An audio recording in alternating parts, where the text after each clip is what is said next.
ಇನ್ನು ರಾಜ್ಯದಲ್ಲಿ ಇವತ್ತಿಂದ ವಿಧಾನಮಂಡಲ ಅಧಿವೇಶನ ಆರಂಭ ಆಗ್ತಾ ಇದೆ. ವಿಧಾನಸಭೆಯ ಕಲಾಪ ಆರಂಭ ಆಗಿದೆ.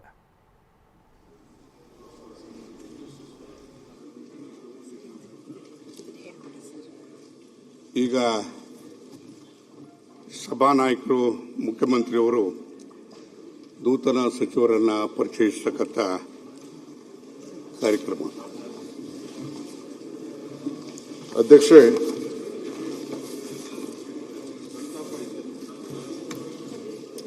ಅಲ್ಲ ನೀವು ಆಮೇಲೆ ಮಾಡಿ ಅಂದ್ರೆ ಆಮೇಲೆ ಮಾಡ್ತೀವಿ.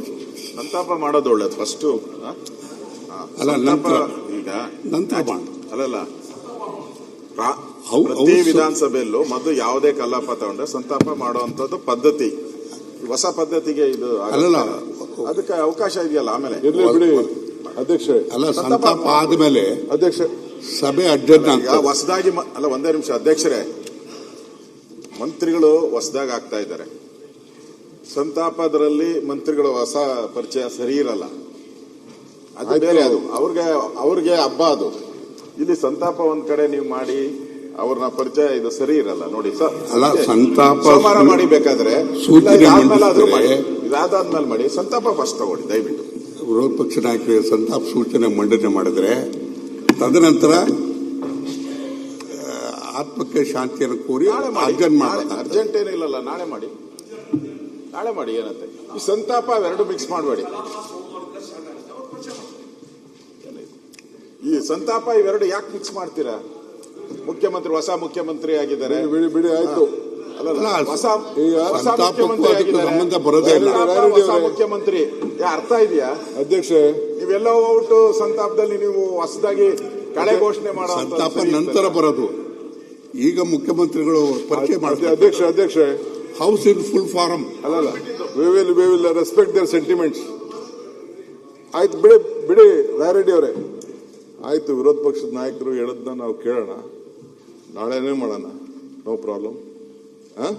ಏನ್ ತೊಂದರೆ ಇಲ್ಲ. ಈಗ ಆಯ್ತು, ತಾವ್ ಹೇಳ್ದಂಗೆ ಸಂತಾಪ ತೆಗೆದುಕೊಳ್ಳೋಣ. ನಾನು ಯಾವ ದೃಷ್ಟಿ ನಿಮ್ಗೆ, ನೀವು ಹೊಸದಾಗಿ ಮಂತ್ರಿಮಂಡಲ ರಚನೆ ಮಾಡಿದ್ದೀರಾ, ನಮ್ಗೆ ಇಷ್ಟ ಇದೆಯೋ ಇಲ್ಲ ಅದು ಬೇರೆ ಪ್ರಶ್ನೆ. ನಿಮ್ಗಂತೂ ಖುಷಿ ಇದೆ. ಸಂತಾಪ ಖುಷಿನ ಯಾಕೆ ಮಿಕ್ಸ್ ಮಾಡ್ತೀರಾ? ಬೇಡ, ಅದಕ್ಕೆ ಇದು ಹೊಸ ಪರಂಪರೆ ಬೇಡ ಅಂತ ಅಷ್ಟೇ.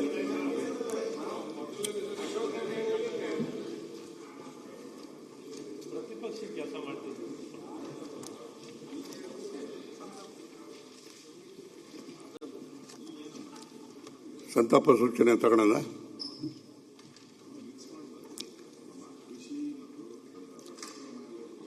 ಹದಿನಾರನೇ ವಿಧಾನಸಭೆಯ ಕಳೆದ ಅಧಿವೇಶನದ ನಂತರ ರಾಜ್ಯದ ಹಾಲಿ ಸಚಿವರಾಗಿದ್ದ ಡಿ ಸುಧಾಕರ್, ವಿಧಾನಸಭೆಯ ಮಾಜಿ ಉಪಾಧ್ಯಕ್ಷರಾಗಿದ್ದ ಶ್ರೀ ವೀರಣ್ಣ, ಮಾಜಿ ಸಚಿವರುಗಳಾಗಿದ್ದ ವೆಂಕಟರಮಣಪ್ಪ, ರಾಮಚಂದ್ರಗೌಡ, ವಿಧಾನಸಭೆಯ ಮಾಜಿ ಸದಸ್ಯರುಗಳಾಗಿದ್ದ K R Srinivasaiah, H S. Puttaranga, Syed Yasin, B Srinivasan, H M. Chandrashekharappa, R G. Venkatachalaiah, S. Krishnappa, ರಾಜ್ಯಸಭೆಯ ಮಾಜಿ ಸದಸ್ಯರಾಗಿದ್ದ ಎಚ್. ಹನುಮಂತಪ್ಪ, ಖ್ಯಾತ ಹಿನ್ನೆಲೆಯ ಗಾಯಕರಾಗಿದ್ದ ಶ್ರೀಮತಿ ಎಸ್. ಜಾನಕಿ, ಶ್ರೀಮತಿ ಆಶಾ ಭೋಂಸ್ಲೆ ಮತ್ತು ಮಾಜಿ ಪ್ರಧಾನಮಂತ್ರಿಗಳಾದ ಎಚ್. ಡಿ. ದೇವೇಗೌಡರ ಧರ್ಮಪತ್ನಿ ಶ್ರೀಮತಿ ಚೆನ್ನಮ್ಮ ಅವರುಗಳು ನಿಧನ ಹೊಂದಿರುವುದನ್ನು ಈ ಸದನಕ್ಕೆ ಅತ್ಯಂತ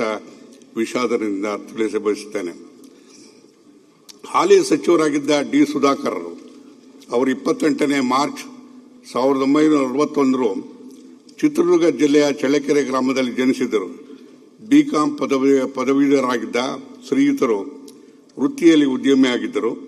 ಸಹಕಾರ ಕ್ಷೇತ್ರದ ಮೂಲಕ ಜನಸೇವೆ ಆರಂಭಿಸಿದ ಶ್ರೀಯುತರು ಕಳೆದ 2 ದಶಕಗಳ ಕಾಲ ಚಿತ್ರದುರ್ಗದ ಡಿಸಿಸಿ ಬ್ಯಾಂಕಿನ ಅಧ್ಯಕ್ಷರಾಗಿ ಸೇವೆ ಸಲ್ಲಿಸಿದರು.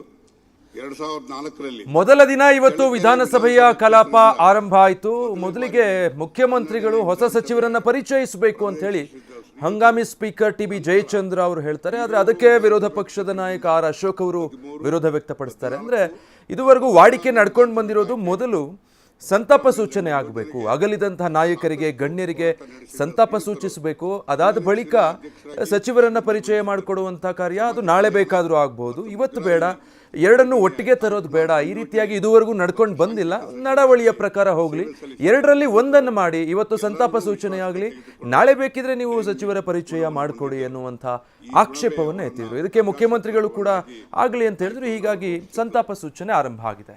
ಕೊಡುಗೈ ದಾನಿ ಎಂದೇ ಪ್ರಸಿದ್ಧರಾಗಿದ್ದ ಹಿರಿಯ ರಾಜಕಾರಣಿ ಡಿ. ಸುಧಾಕರ್